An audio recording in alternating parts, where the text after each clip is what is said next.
Donc bonjour à tous, je m'appelle Emmanuel Ballandras, je suis directeur des partenariats pour Legrand France et je présente quand même Legrand pour ne pas laisser penser que tout le monde connaît forcément Legrand, même si c'est vrai qu'on a la chance d'avoir un nom assez connu sur le marché et même auprès du grand public. Legrand est donc le spécialiste mondial de l'infrastructure électrique et numérique du bâtiment qui peut être résidentiel ou tertiaire. On a atteint l'année dernière un chiffre d'affaires de 6,6 milliards d'euros.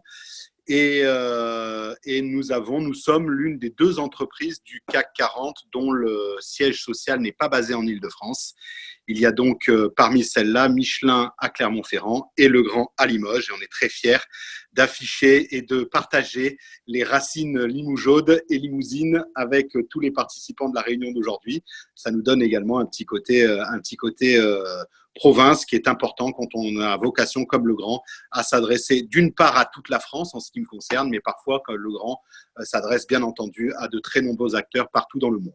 Voilà pour la petite introduction. Si tu veux bien passer à la slide suivante, Xavier.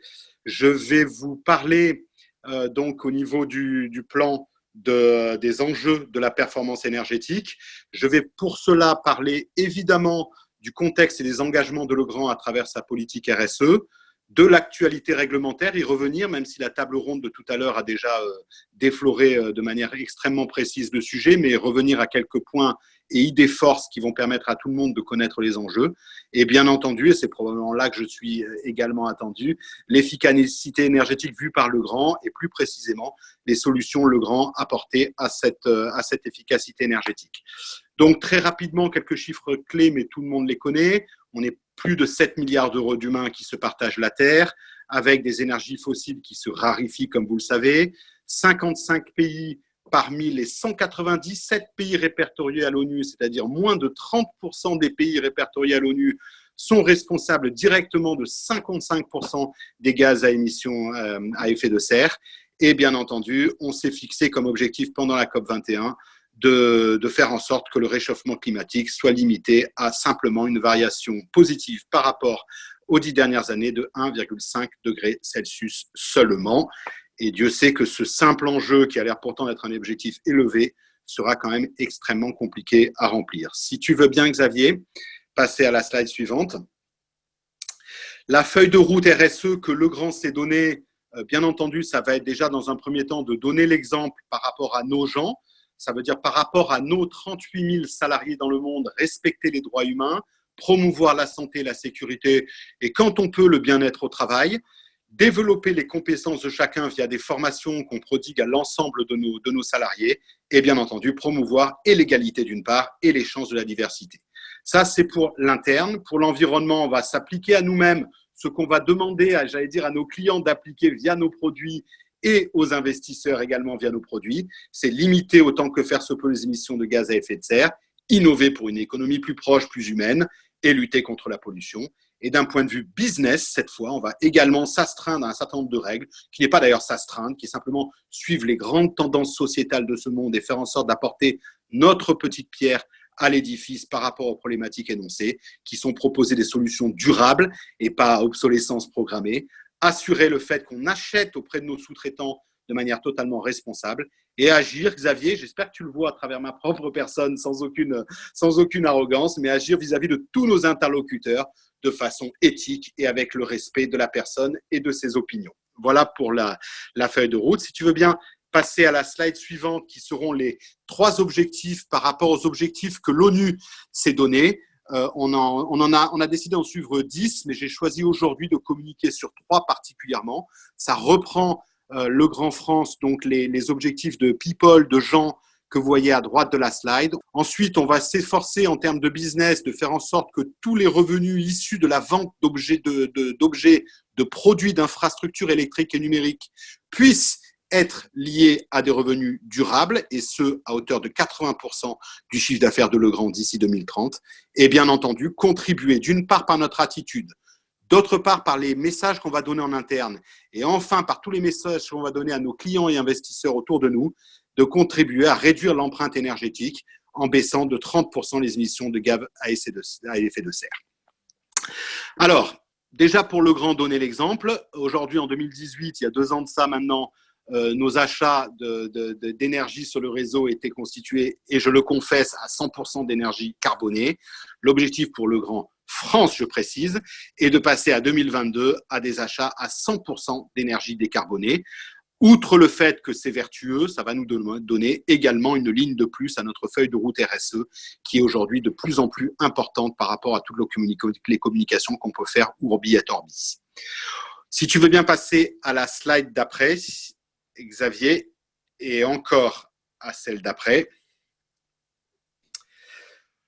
On a évidemment, en tant que spécialiste mondial de l'infrastructure électrique et numérique, un énorme rôle à jouer dans l'impact qu'auront les bâtiments sur l'environnement en France, qui est aujourd'hui le premier secteur le plus énergivore avant le transport, contrairement à ce que beaucoup de gens pensent.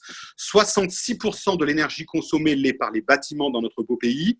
20% des émissions de CO2, si vous arrivez à voir derrière le brouillard et de cette slide, est malheureusement émis par les bâtiments et notamment par les bâtiments à usage tertiaire.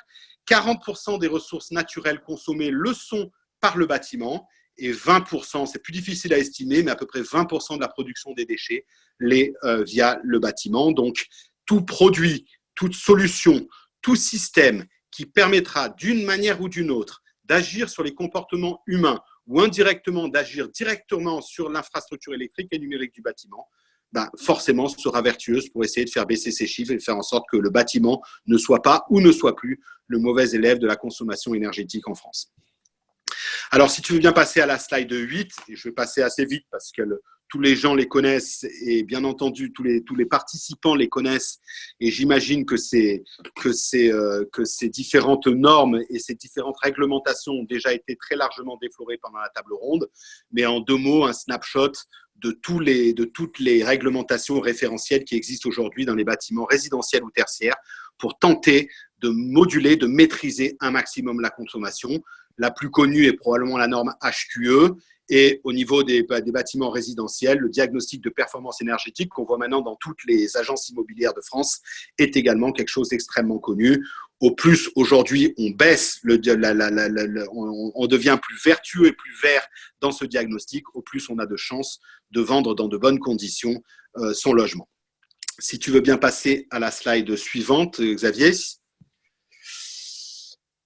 Voilà. Je fais également dans cette slide-là un petit snapshot de ce qui a pu évoluer en termes de consommation en kilowattheure par mètre carré par an depuis 1974. On parlait de 225 en 1974.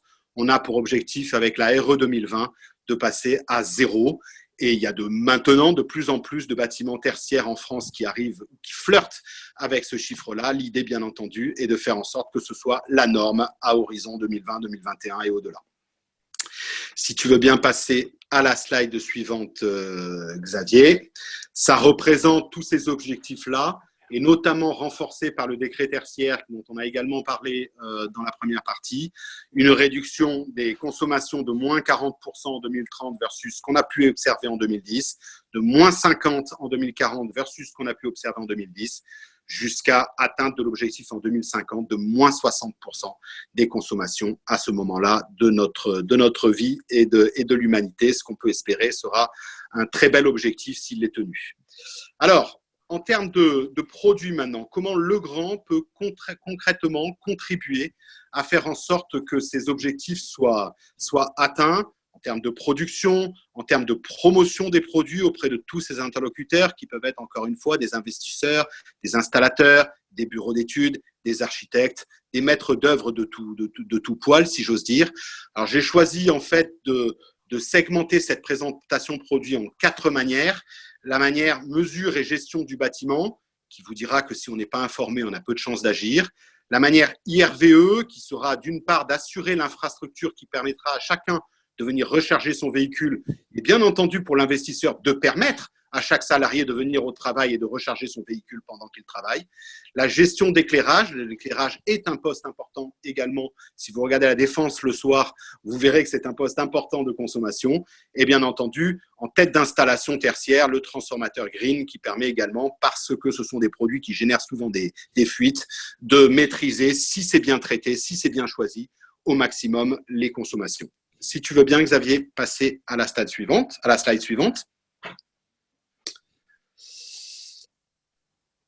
Donc, comme je l'ai dit, peu de chances de vouloir et de pouvoir faire baisser les consommations d'énergie au sein d'un bâtiment, qu'il soit résidentiel d'ailleurs ou qu'il soit tertiaire, si on n'est pas informé.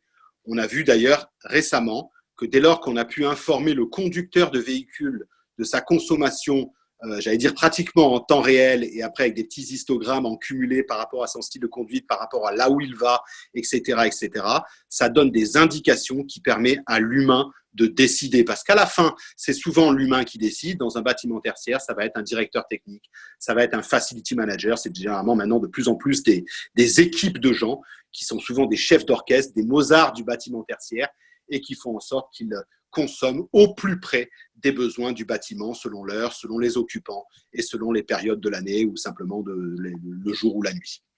Donc, toute l'idée de Legrand là va être de proposer à ces gens, à ces utilisateurs du bâtiment, à ces pilotes du bâtiment, à ces chefs d'orchestre du bâtiment, des produits qui vont leur donner des informations de comment le bâtiment tertiaire consomme et par poste, par usage, avec de l'affichage, de manière à ce qu'ils puissent surveiller et que cette méthode de surveillance soit également transférée, pourquoi pas sur une tablette ou sur un smartphone, si ce directeur technique se balade, si j'ose dire, c'est un peu trivial, mais va partout dans le bâtiment tertiaire, et de là lui permettre de prendre des actions, de mettre en place des plans d'action qui soient appropriés, qui soient personnalisés par rapport au bâtiment tertiaire qu'il occupe.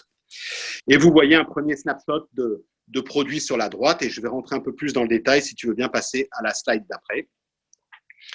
La slide d'après qui donc montre tout ce qu'on appelle les produits compteurs et de mesure de la gamme EMDX Cube.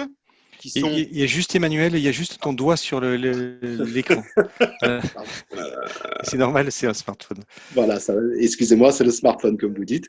Donc une évolution des compteurs récemment qui permettent de mesurer une installation basée en monophasé, en triphasé, et des centrales de mesure avec des tors au plus près et même un peu plus loin parfois du compteur en question, qui permet d'envoyer des informations à l'utilisateur de quel poste consomme. Ce sont généralement d'ailleurs des produits que vous allez retrouver soit au tableau général basse tension, soit parfois également au plus près de l'étage dans ce qu'on appelle les tableaux divisionnaires et qui vont me permettre de mesurer la consommation du chauffage, de la climatisation, de la ventilation, de l'eau chaude sanitaire, de l'éclairage, des prises de courant, etc. Et donc me donner la possibilité de prendre des décisions et notamment des décisions de délestage en tertiaire qui me permettront de couper ou de diminuer l'alimentation de tel ou tel circuit pour reporter la consommation dans tel autre circuit qui est plus nécessaire au moment T.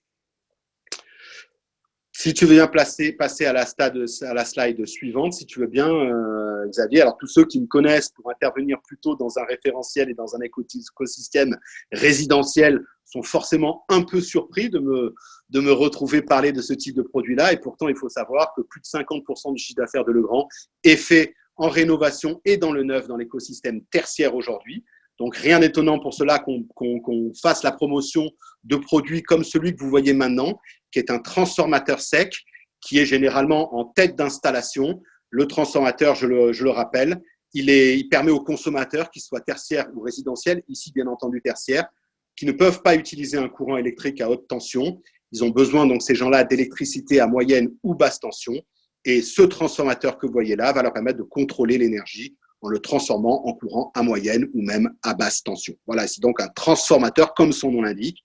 Et c'est des produits qui sont souvent décriés au sein des installations parce que c'est des produits qui ont ce qu'on appelle beaucoup de pertes en fait dans ce processus de transformation. On perd beaucoup de courant et perdre beaucoup de courant aujourd'hui par rapport à tous les objectifs que j'ai donnés, Xavier, c'est forcément inacceptable. Donc l'idée, c'est de faire en sorte qu'on en perde le moins possible et nous avons la chance d'avoir une des offres qui permet un niveau de perte les plus faibles du marché avec un taux de fiabilité de 99,18%. Pardon. Donc, bien évidemment, ce sont des produits qui sont tout à fait pertinents pour être en tête d'une installation tertiaire. Si tu veux bien aller dans la slide d'après, dans laquelle je précise la largeur d'offre, parce que bien entendu, on ne prévoit pas forcément le même type de transformateur pour une petite installation tertiaire que pour une grande tour de la Défense. On a la chance, Legrand, de pouvoir faire des offres qui peuvent avoir une piste d'atterrissage aussi bien dans ce qu'on appelle le tertiaire de proximité que dans le gros tertiaire, avec toute la gamme que vous voyez ici et que, par coquetterie, nous avons bien entendu présenté en vert pour tous les enjeux que je vous ai montrés tout à l'heure. si tu veux bien, Xavier. On est forcément plus attendu ou simplement plus connu sur les produits que je vous montre maintenant. Ça fait très longtemps, comme vous pouvez imaginer, que Legrand fait des prises de courant. On estime à peu près que sur le parc installé, environ 8 prises de courant sur 10 sur les murs français résidentiels et tertiaires sont du groupe Legrand en France. Ça fait que vous imaginez beaucoup de prises de courant. Donc tout naturellement, on s'est également tourné vers les prises pour véhicules électriques, avec une segmentation qui permet à ces prises-là de trouver leur terrain d'atterrissage plutôt dans le petit tertiaire, avec la prise Green Up qui est sur le marché depuis quasiment 10 ans maintenant et qui immédiatement s'est positionnée en leader sur le sujet, notamment promue par les grandes marques de constructeurs français que sont Renault, Peugeot et Citroën. Mais bien entendu, vous pouvez également les retrouver en mode borne. En collectif et lieu de travail qui intéresse plus particulièrement peut-être les auditeurs, on a également des prises Green Up avec forcément un indice de protection qui évitera la casse, qu'on appelle le IK, qui est élevé dès lors qu'on les retrouve beaucoup dans les garages collectifs, etc. Et également toujours avec la borne sur le côté. Et on se lance maintenant dans les lieux publics et les voiries avec des bornes Green Up triphasées que vous trouvez également avec un indice de protection important qui permet forcément d'être placé dehors dans les conditions que vous connaissez. Et si tu veux bien passer en slide suivante, Xavier, bien entendu, dans ce monde du connecté, on va pouvoir piloter, on va pouvoir arrêter, on va pouvoir bénéficier des offres et des coûts moins importants de l'électricité pour pouvoir programmer la charge de son véhicule au bon moment. De cela en local, évidemment, mais également à distance, grâce à une application dédiée. Si tu veux bien passer à la slide suivante, Xavier. J'ai dit tout à l'heure, si tu te souviens de ma présentation pendant l'introduction, que l'éclairage était également un poste important de consommation dans un bâtiment tertiaire. Cet éclairage, bien entendu, chez Legrand, c'est une spécialité, soit par un interrupteur, vous m'attendiez tous là-dessus, j'imagine, mais également par de la détection de présence, qui est un produit qui est bien entendu beaucoup plus populaire dans les tours tertiaires, dans lesquelles vous ne retrouvez pratiquement plus un interrupteur d'ailleurs. On a segmenté notre offre en Eco 1 et Eco 2, cette dernière d'ailleurs se voyant à l'aune de 2 cas d'usage spécifiques. Premier, Eco 1, donc avec des espaces sans fenêtre, la possibilité d'être détecté quand il y a quelqu'un et donc forcément d'éteindre la lumière quand le local n'est pas occupé, qui permettra de mesurer jusqu'à 40% d'économie dans la pièce et au-delà dans l'étage et au-delà dans le bâtiment. L'offre Eco 2 qui permettra également, en plus de ce que je viens de dire, d'être influencé par la lumière du jour, parce que forcément, dans un endroit à fenêtre, ce n'est pas seulement une présence qui va nécessiter une lumière, mais également le fait qu'il y ait un niveau d'éclairage généré par l'extérieur insuffisant dans la pièce dans laquelle je me situe. Donc, on va avoir cette double analyse par le produit que vous voyez là qui va générer ou pas une lumière et son niveau d'éclairement. Et bien entendu, renforcer cette action par une action humaine qui permettra de dire « moi, le niveau d'éclairement me va bien ». Donc, peu importe ce que raconte le détecteur, je vais décider de moi-même, avec une action sur l'interrupteur, d'allumer ou d'éteindre la lumière. Et enfin, peut-être dans les systèmes un petit peu plus complexes, avec transfert d'informations vers une GTB ou un système informatique qui va permettre, encore une fois, au directeur technique dont je parlais, de piloter, de mesurer le niveau d'éclairement total de la tour tertiaire, si je reprends cette image un peu schématique, et qui permettra donc d'avoir des retours d'informations sur les bureaux qui sont éclairés qui ne devraient pas l'être, le niveau d'éclairement des bureaux qui sont éclairés et qui ne devraient pas l'être, etc., permettant jusqu'à 60% d'économie sur l'éclairage dans une tour importante de travail. Voilà quelques exemples, si tu veux bien passer à la slide d'après, Xavier. Voilà quelques exemples de produits qui alimentent, bien entendu, la problématique tertiaire d'efficacité énergétique. J'aurais pu parler également, Xavier, de blocs d'éclairage de sécurité connectés que l'on fait, mais j'ai voulu, pour le coup, vraiment me concentrer sur le sujet que tu m'as donné, qui est l'efficacité énergétique. Autant de solutions que vous trouverez d'ailleurs dans les beaux documents téléchargeables sur legrand.fr qui résumeront l'ensemble et plus encore des produits que j'ai eu la chance de présenter aujourd'hui. Et je vous remercie de votre attention et je suis bien entendu à votre disposition pour d'éventuelles questions. Et voilà. Voilà, je remets ma caméra moi aussi. Merci Emmanuel pour cette présentation. Alors, voilà, je t'avais perdu. Je ferme la présentation. Finalement, ce qui est intéressant et amusant, c'est que à la fois vous êtes propriétaire de tertiaire, en tout cas vous avez des bâtiments tertiaires, donc utilisateur de vos propres solutions, j'imagine. Mais ce qui est nouveau, c'est que aujourd'hui vous axez votre business, ça je le savais pas, sur des produits qui seront durables pour ce qu'ils produiront en termes d'effets. C'est-à-dire que quelque part, vous n'allez pas vendre des choses qui derrière n'auront pas d'effet. Absolument. En fait, Xavier, on a vraiment décidé de s'appliquer à nous-mêmes ce qu'on propose à notre marché et à nos clients, aux investisseurs qui font confiance en Legrand. Et en plus de ça, avec en arrière-fond, en toile de fond, si j'ose dire, toutes ces problématiques sociétales qui sont plus qu'émergentes, qui adviennent et qui vont advenir de plus en plus dans les mois qui viennent avec les crises que l'on connaît successivement.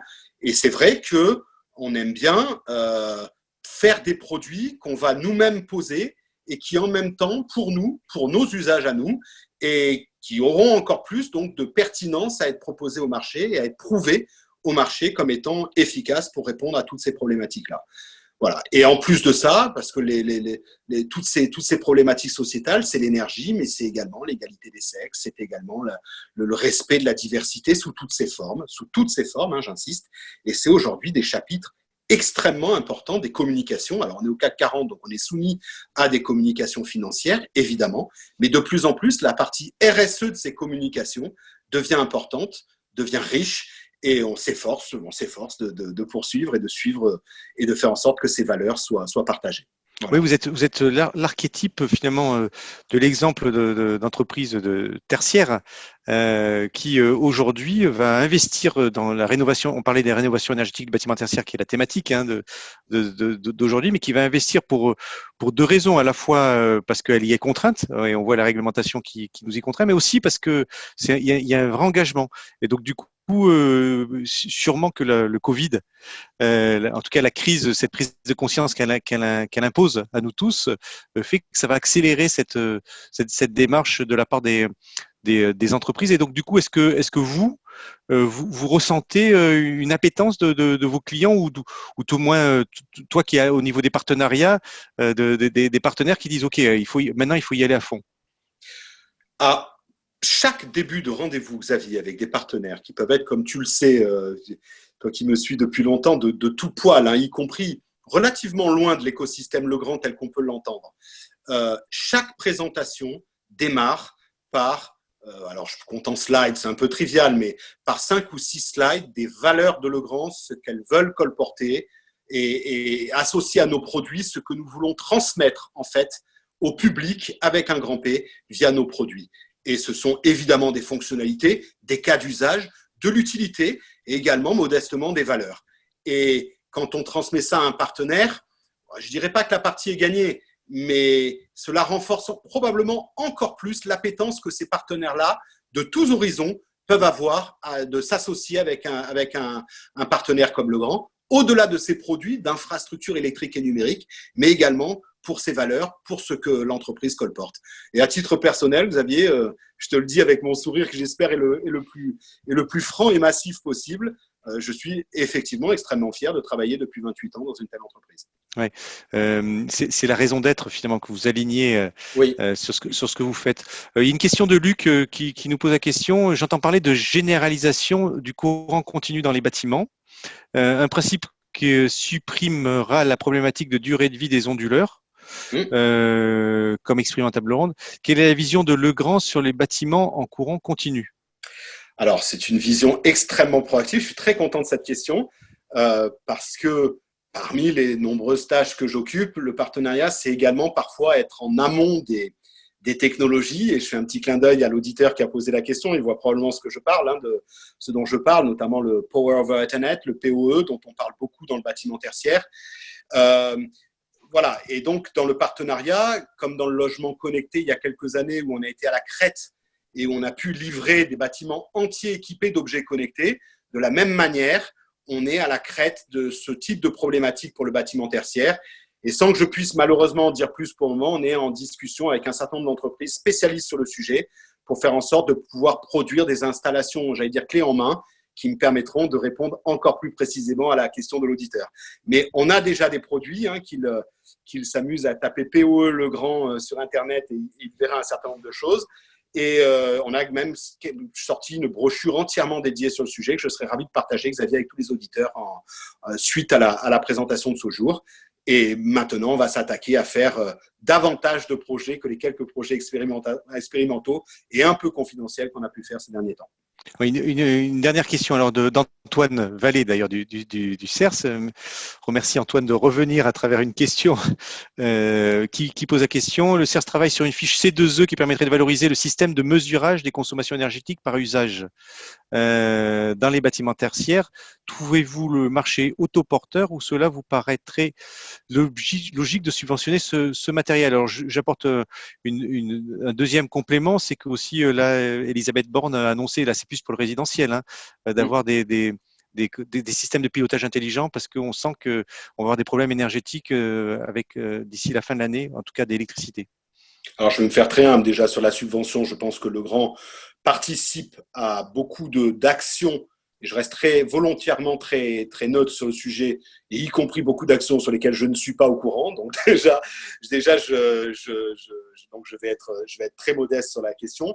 Je pense que c'est autoporteur sûrement, mais comme toute chose est autoportée, Xavier, parfois un petit aiguillon, un petit coup d'accélérateur, un petit coup de pied aux fesses, si vous me permettez cette trivialité, est également très salutaire. Donc, je dirais les deux. Et dans tous les cas, il est urgent d'avancer maintenant et d'avancer vite sur tous les sujets dont je viens de parler. Donc je pense les deux, mon capitaine, fromage et dessert, comme je dis trivialement. Voilà, on prend tout. Voilà, un grand merci Emmanuel d'avoir été avec nous malgré ce problème d'ordinateur. En tout cas, c'était super. On est arrivé. C'est moi qui ai fait la présentation et ça a très bien marché. Donc, t'as pas à être désolé. Le propos était passionnant comme d'habitude. Merci. Je vais te repositionner en spectateur, si tu permets. Bien sûr. Et puis, on se revoit en IRL, j'espère, très bientôt. Alors.